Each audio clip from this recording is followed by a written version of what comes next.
It's the 9th of November, 2016, and finally it's over. For context, like I said,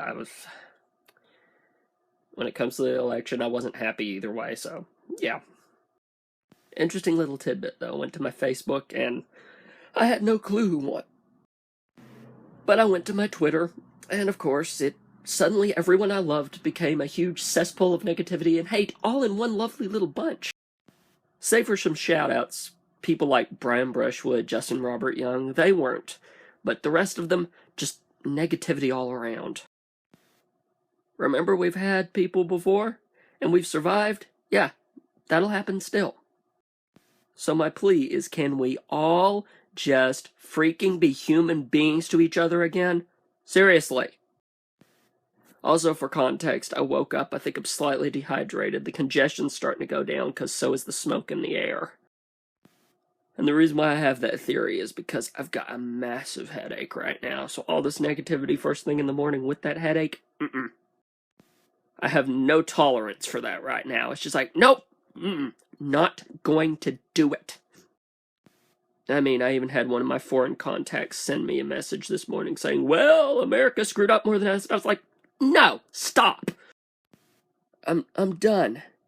I am done. Let's stop this. Somebody won. Let's get over it. Please. Like I said, let's just be human beings to each other again. We had two crappy people running, and that's why our political system probably needs a look at. End of story. Because here's the thing, I know that if Hillary had won, for instance, my whole looking at Twitter versus looking at Facebook to see which one was negative would have totally been flipped. So in other words, I was in the inveritable Kobayashi Maru of I was going to have people I love be negative regardless. So, I just can't. As the kids say, I just can't even right now. So I'm going to carry on with my life. As should frickin' everyone else.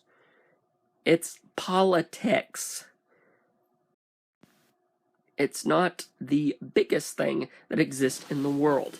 And if you let it become your biggest thing, you're screwing yourself. Carry on. Survive, as we always have. We're human beings. It's what we do.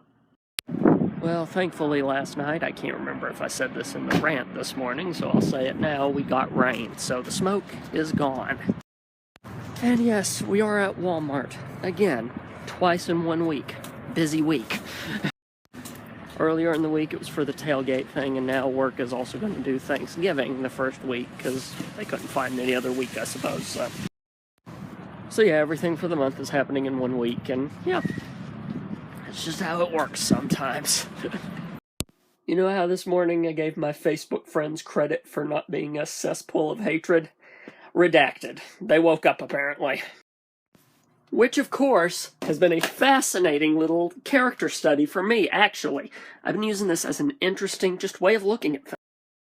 Because in the end, what this does for me is it actually almost gives me a little bit of a demographic view of where my people are. In Facebook's case, it's the people that I am friends with personally, save for a few exceptions of people that I do follow on there. And in Twitter's case, a lot of the times it's the people that I follow that I'm not friends with, and again, save for a few exceptions.